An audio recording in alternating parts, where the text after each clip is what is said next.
नमस्कार, मी संतोष केंद्रे आपलं स्वागत करत आहे। आज आपण पाहणार आहोत एका अँड्रॉइड ॲप्लिकेशनविषयी माहिती।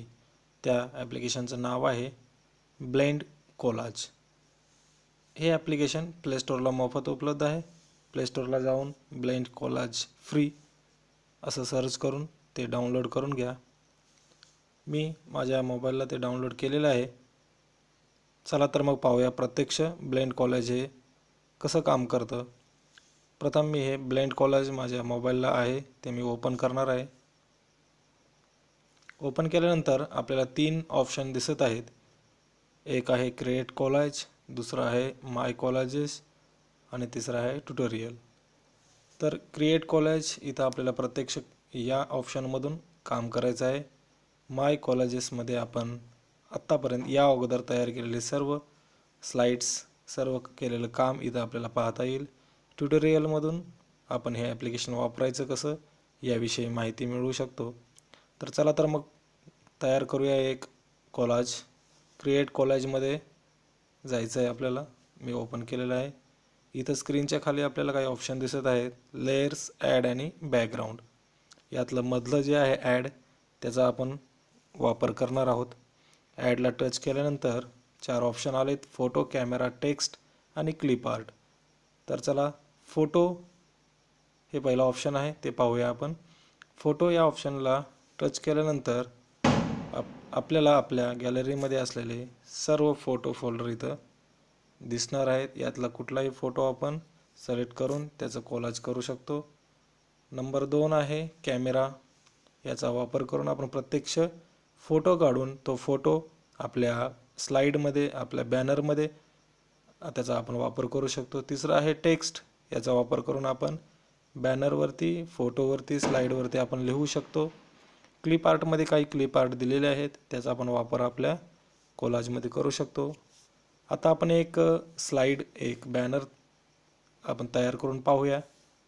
आपण पहिल्या ऑप्शनचा उपयोग करू, फोटो ऑप्शनचा उपयोग केल्यानंतर आपली गॅलरीमधले सर्व फोटो आपल्याला इथे दिसतील। यातला एक कुठलाही फोटो आपण घ्यायचा आहे। मी इथं डाउनलोड केलेले काही फोटो आहेत, त्यातला हा डोळ्याचा फोटो आपण घेऊ। फोटो कसा घ्यायचा, फोटोला टच केल्यानंतर सिलेक्टेड वन फोटोज म्हणून आलेला आहे आणि वरती उजव्या कोपऱ्यात ॲड फोटोज आहे।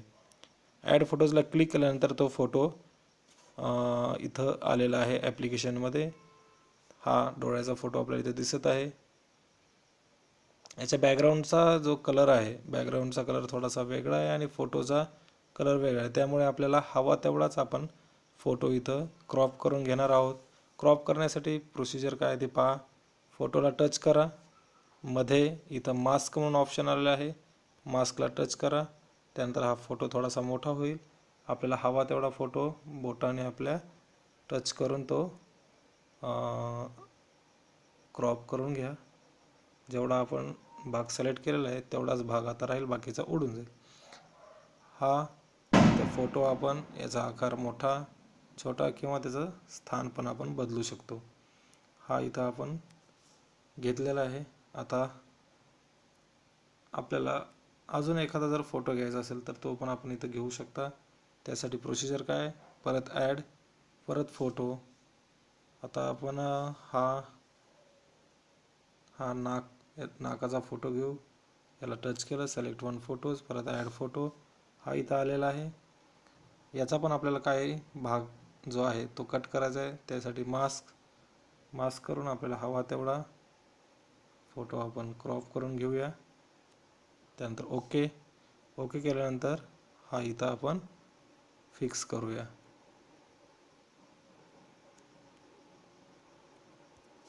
यानंतर आपल्याला ॲडमधलं तिसरं ऑप्शन टेक्स्टचा वापर आपण करूया। वरचा फोटो होता डोळा, त्यासाठी आपण लिहूया डोळा मराठीमध्ये आणि याचा आपण इथून फॉन्ट पण चेंज करू शकतो।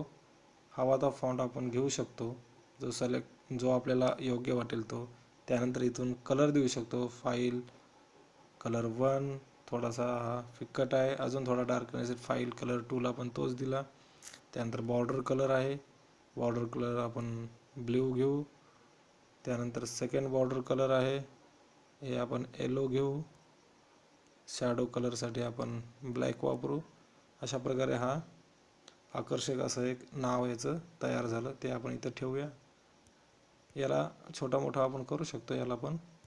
त्यानंतर दुसरं आहे नाक, त्यासाठी आपण इथं लिहून घेऊ तो शब्द नाक.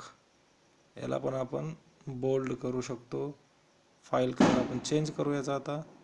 हा फाईल कलर मी चेंज करत आहे आणि बॉर्डर कलर थोडासा लाल ठेवू.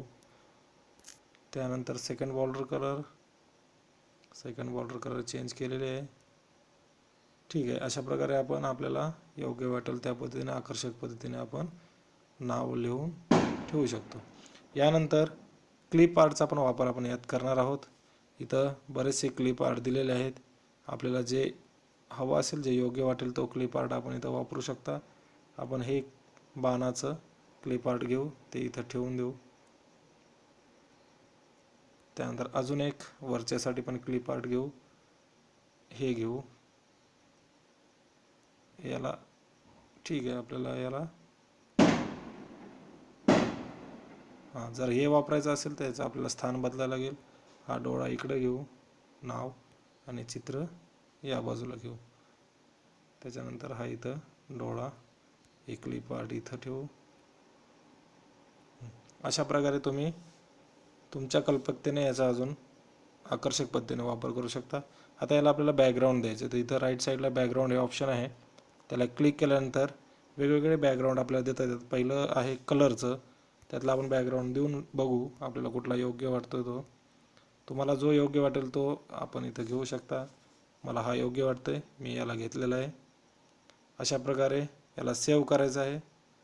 सेव्ह केल्यानंतर परत इथं ऑप्शन आले, save, share, set as a wallpaper, save to favourite, याचा आपण वापर करू शकता.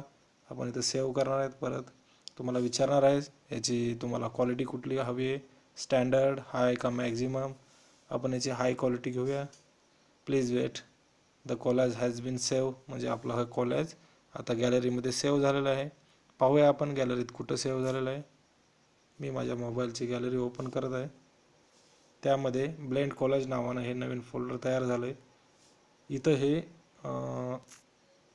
आपली इमेज आता आपण तयार केलेली दिसत आहे. अशाच प्रकारचे अजून बरेचसे मी तयार केलेले आहेत. अशा प्रकारे तुम्हीही करू शकता. हे एक बॅनर तयार केलेलं आहे दीपावलीच्या शुभेच्छाचं. अशा प्रकारे तुम्ही वेगवेगळ्या कोलाजेस याच्यातून करू शकता. हे पहा, इथं वेगवेगळ्या प्रकारचे 8 फोटो मी कोलाज केलेले आहेत. अशा प्रकारे तुम्ही तुमच्या पद्धतीनं त्याचा वापर करू शकता. धन्यवाद.